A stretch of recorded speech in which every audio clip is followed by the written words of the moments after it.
En el episodio anterior hablamos del contexto en el que vivimos, una época profundamente espiritual llena de discursos sobre energía, expansión, conciencia, pero también hablamos de algo más silencioso, el vacío. Esa sensación interna de que algo falta, de que aunque externamente todo parezca estar funcionando, por dentro hay una inquietud que no se resuelve. Y en medio de tantas narrativas espirituales surge una pregunta inevitable. ¿Estamos realmente siguiendo a Dios? ¿O estamos siguiendo una idea de Dios adaptada a nuestra comodidad?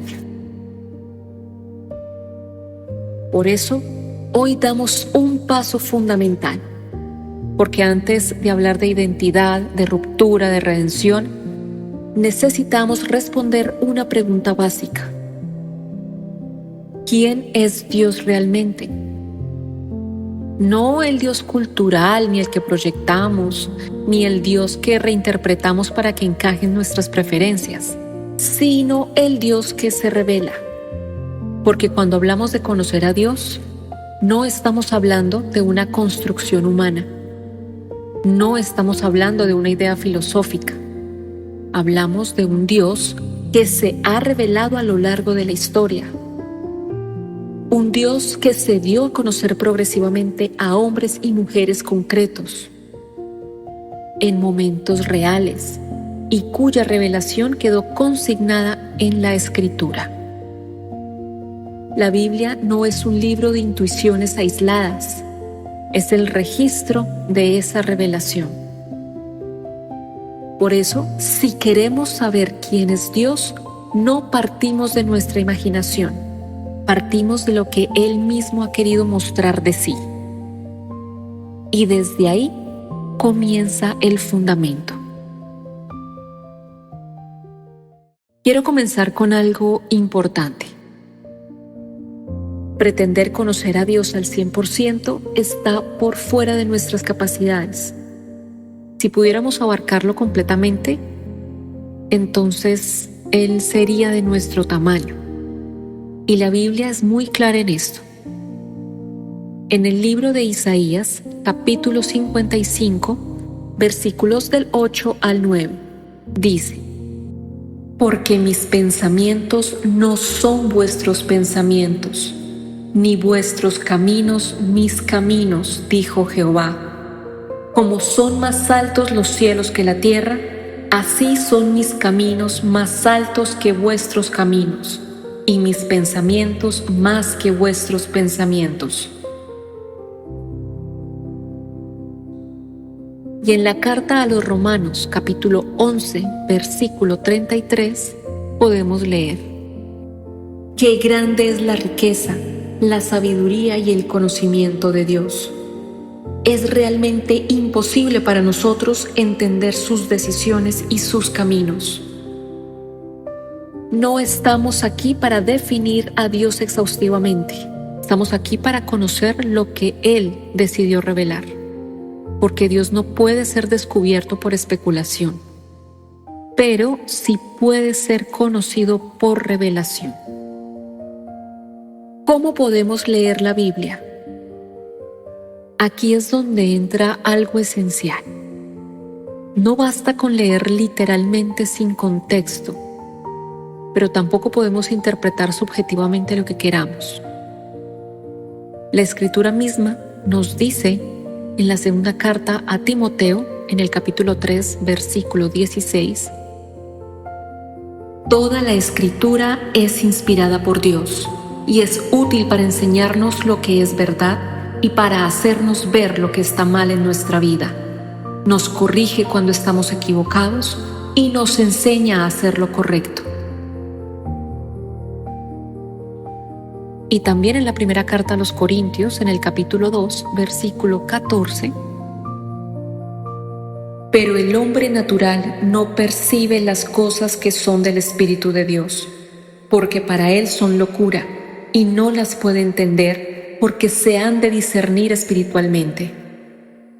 Eso significa que necesitamos discernimiento, y para tenerlo es importante comprender qué significa discernir.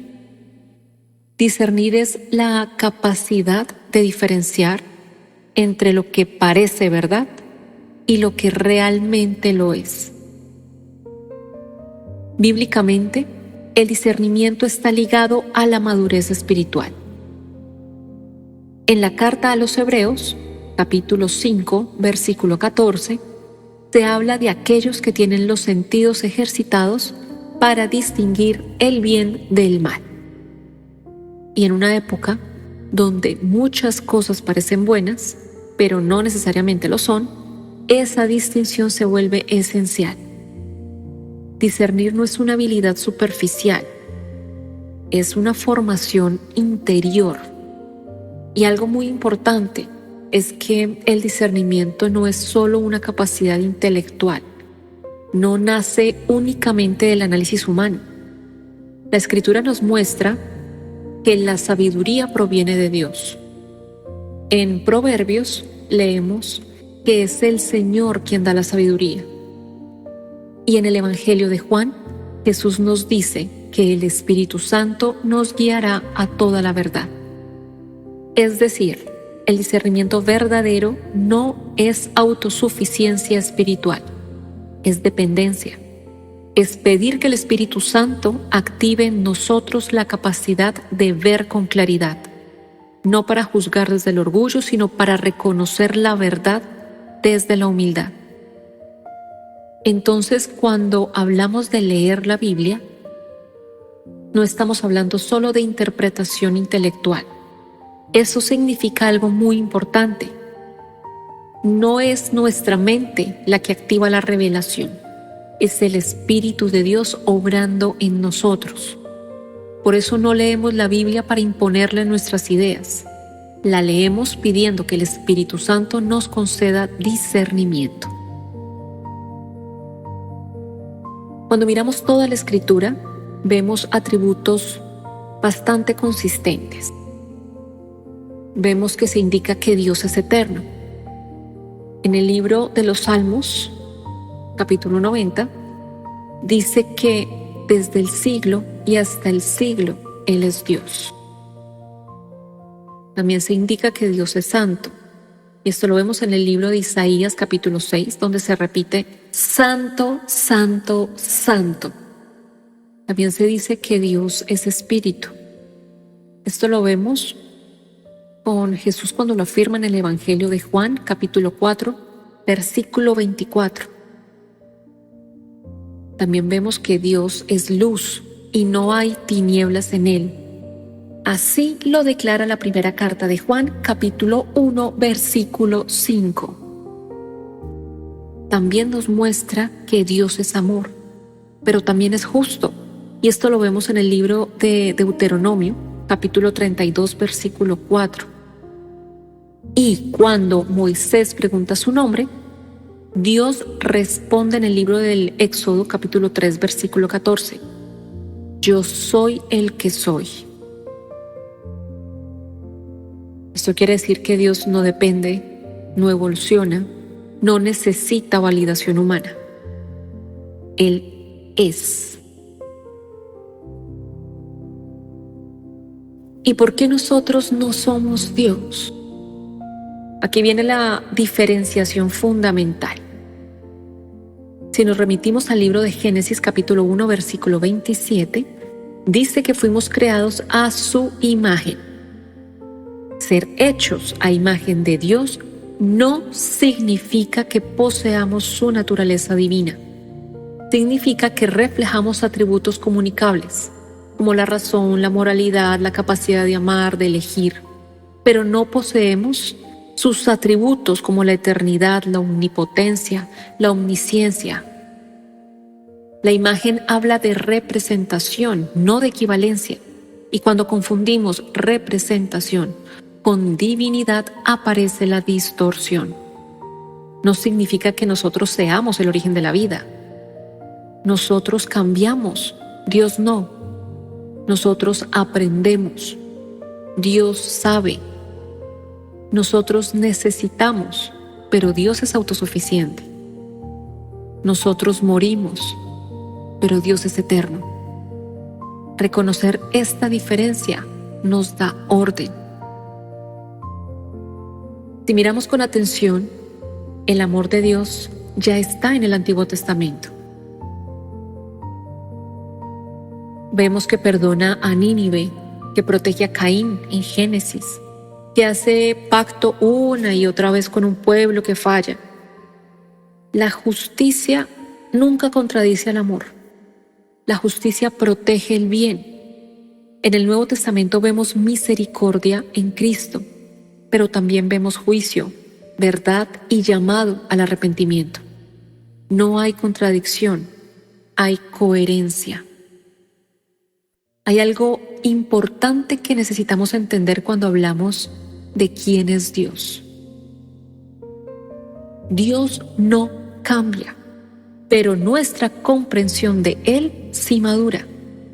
A veces escuchamos que el Dios del Antiguo Testamento es distinto al Dios del Nuevo Testamento, que antes era severo y ahora es amoroso, que antes juzgaba y ahora perdona. Pero la Escritura afirma lo contrario. Entonces, si Dios no cambia, ¿por qué parece distinto? La respuesta no está en un cambio de carácter, sino está en un proceso de revelación. Dios se da a conocer progresivamente. En el libro de Génesis lo vemos como creador, ordenando el caos, estableciendo límites, definiendo lo bueno. En el libro del Éxodo, Él se revela como libertador, rescatando a un pueblo esclavo y llamándolo a la santidad. En los profetas, como en el libro de Isaías, por ejemplo, vemos a un Dios que denuncia la injusticia, pero también promete redención. Y finalmente, en el Evangelio de Juan, capítulo 1, versículo 14, leemos: «Y el Verbo se hizo carne, y habitó entre nosotros, y vimos su gloria, gloria como del unigénito del Padre, lleno de gracia y de verdad». Aquí la revelación alcanza su punto más visible. No es que Dios cambie, es que se muestra con mayor claridad. La revelación es como el amanecer.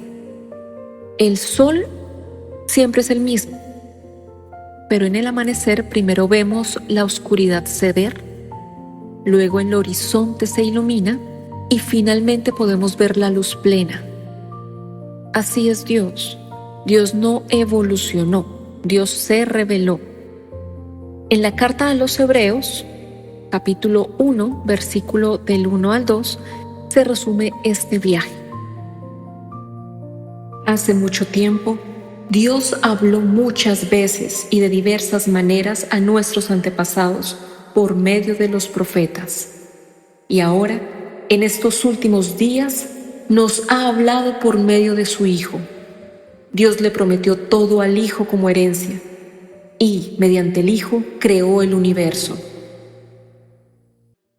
Primero habló por medio de la historia, luego de la ley, de pactos, de promesas, y finalmente habló por medio de Cristo. Jesús no vino a contradecir al Dios del Antiguo Testamento. Jesús vino a revelarlo plenamente. Por eso cuando vemos justicia en el Antiguo Testamento y gracia en el Nuevo, no estamos viendo dos dioses distintos. Estamos viendo el mismo carácter manifestado en distintos momentos del plan redentor. La justicia no desaparece en el Nuevo Testamento. La gracia no empieza allí por primera vez.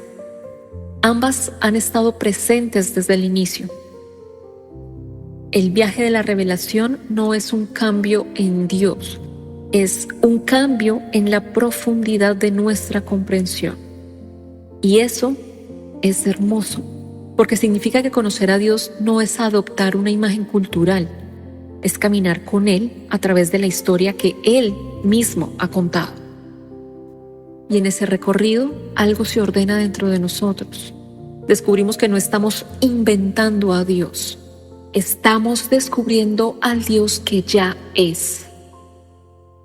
Y cuando descubrimos eso, dejamos de moldear a Dios según nuestra cultura y permitimos que Él moldee nuestra comprensión. Tal vez no podamos comprender a Dios en su totalidad, pero sí podemos conocer lo suficiente para ubicarnos correctamente frente a Él. Y cuando entendemos quién es Él, entendemos quiénes no somos nosotros. Dios no necesita que lo redefinamos. Nosotros sí necesitamos reconocer nuestra posición. La diferencia entre creador y creación no es para nada opresión, es descanso. Porque cuando dejamos de intentar ocupar un lugar que no nos corresponde, dejamos de cargar un peso que nunca fue nuestro. Pero cuando reconocemos que somos creación, podemos vivir desde la dependencia y la confianza. Aquí la pregunta no es ¿qué quiero que Dios sea? La pregunta es ¿estoy dispuesto a conocerlo como Él se ha revelado? En el próximo episodio vamos a profundizar en nosotros. Si Dios es santo, justo y luz, entonces, ¿qué ocurrió en el ser humano? ¿Dónde comenzó esa ruptura en la relación con Dios? ¿Qué es eso del pecado? Pero por ahora, quédate con esto. Dios es. Y nosotros existimos porque Él es. Y en esa diferencia hay orden, hay verdad y hay esperanza. Te espero en el próximo episodio.